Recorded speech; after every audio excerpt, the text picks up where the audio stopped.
I can be, pwede ko pa rin pansinin yung tao. Alam mo yun, pero hindi mo na matrust. Yeah. And when you say kasi you forgive, you kind of have to return the trust again. Yeah. And that's hard.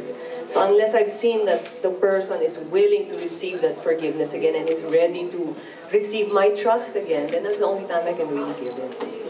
Pili ko yung mga taong mahirap mag-forgive are the people na binibigay lahat ng trust. Yung sobra-sobra. Kaya masakit kapag ka na-betray ka eh. Iba-iba sila ng sagot, no? Goms, how do you forgive? Dalalim ng hugot.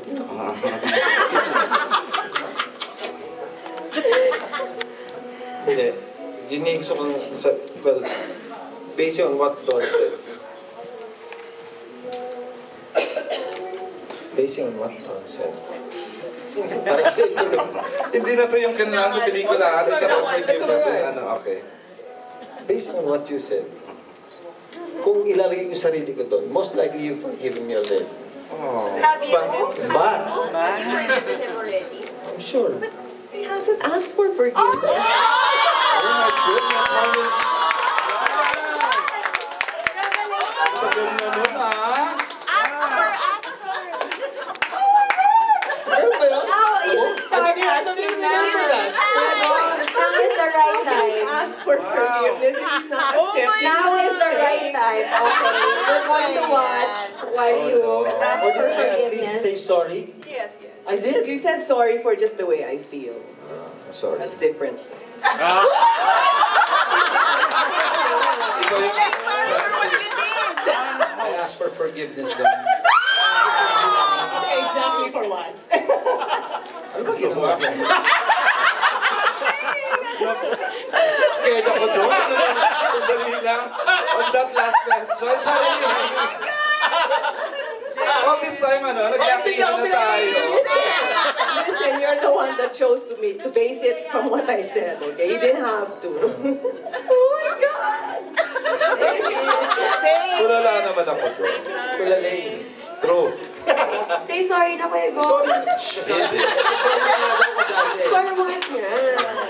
Hindi ko na maalala. I said sorry for the pain it caused her. and I think I know why. I think I know why he doesn't know. Because kanina nung ina-explain niya, sabi niya, ang bilis daw niya makalimot. So my I don't know, my short-term memory.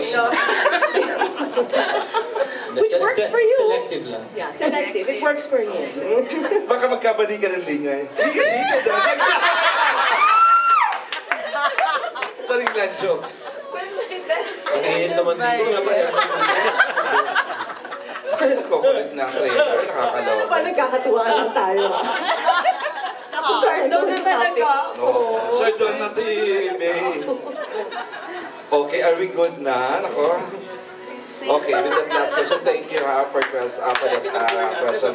Miss Vanessa, please invite and thank everyone for coming this afternoon. Salamat po ulit sa pagdating. This is the part of the promo that I always enjoy.